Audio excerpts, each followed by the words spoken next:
Bonjour. Dans cette vidéo, nous allons voir comment configurer une entreprise française dans B2B Router pour travailler avec la DGF-IP. Nous suivrons le processus étape par étape. D'abord, nous vérifierons le type de déclaration de TVA. Puis, nous créerons le compte principal avec le SIREN. Nous ajouterons les unités organisationnelles si nécessaire, nous configurerons les contacts et, enfin, nous verrons comment envoyer une facture. C'est parti! Avant de configurer l'entreprise, la première chose à savoir est la fréquence à laquelle elle déclare la TVA en France. Cette information est importante car elle détermine la fréquence à laquelle la plateforme générera les déclarations fiscales électroniques pour la DGF-IP. Les principaux régimes sont réel normal mensuel avec une déclaration mensuelle, réel normal trimestriel avec une déclaration trimestrielle, réel simplifié avec une déclaration annuelle, et franchise en base qui n'implique pas cette déclaration fiscale. Avant d'activer le Tax Report Setting, assurez-vous de sélectionner le régime correct. Une fois le Tax Report Setting activé, il ne pourra pas être modifié directement. Il faudra d'abord le désactiver, puis le configurer à nouveau. Nous allons maintenant créer le compte principal de l'entreprise qui constitue la base de toute la hiérarchie. Il faut toujours créer le compte avec le SIREN en premier avant d'ajouter une unité organisationnelle. Si l'entreprise a déjà l'e-reporting actif avec une autre plateforme d'accès ou PA, nous ne devons pas activer l'e-reporting sur B2B Router. Dans ce cas, nous créerons simplement le compte sans configurer le Tax Report Setting DGF-IP. Si l'entreprise souhaite changer de PA, elle doit d'abord être dépubliée de PayPal. Ce changement ne peut pas être effectué directement tant que la publication est toujours active. Pour créer le compte principal, nous aurons besoin de l'une de ces données. Le reste sera complété automatiquement avec l'activation de l'e-reporting, le TIN, qui correspond au numéro de TVA français. Il a le format FR, suivi de 2 chiffres clés et du SIREN, le CIN, avec le schème 0002.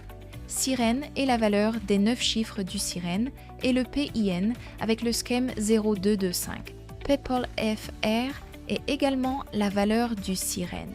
Une fois le compte principal créé, nous pouvons ajouter des unités organisationnelles si l'entreprise en a besoin. Les unités organisationnelles dépendent toujours directement du SIREN principal. Dans B2B Router, nous pouvons créer 3 types d'unités organisationnelles.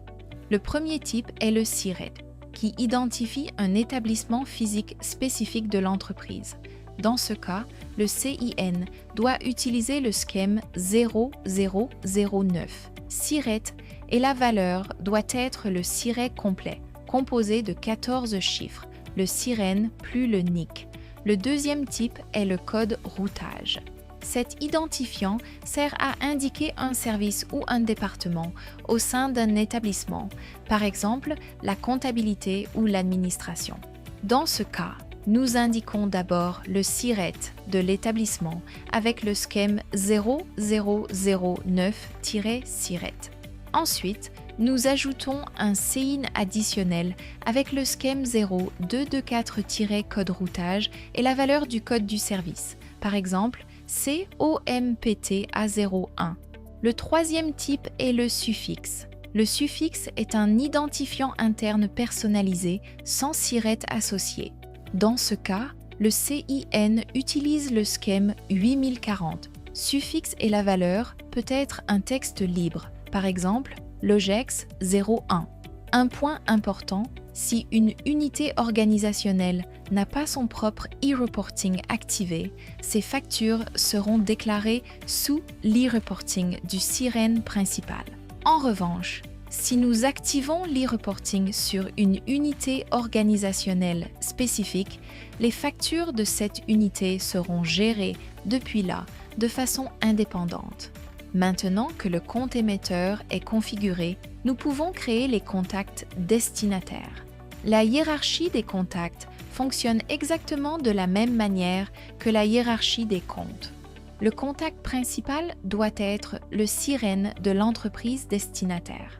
À partir de ce contact principal, nous pouvons créer des sous-adresses si nous souhaitons envoyer la facture à un établissement ou à un service spécifique. Ces sous-adresses peuvent être un SIRET, un code routage ou un suffixe. Avec seulement le TIN, le CIN ou le PIN, les données du client sont complétées automatiquement. Cette configuration permet à la facture d'arriver correctement au destinataire correspondant via PayPal. Une fois le compte émetteur et le contact destinataire créés, nous pouvons créer et envoyer la facture. La facture est envoyée depuis le compte principal ou depuis une unité organisationnelle émettrice vers le contact destinataire. B2B Router gère automatiquement le routage PayPal à partir des identifiants configurés, comme le sirène, le SIRET, le code routage ou le suffixe. Lorsque la facture est envoyée, son statut évoluera dans la plateforme. Vous devez tenir compte du fait que la déclaration fiscale se fait selon votre régime de TVA.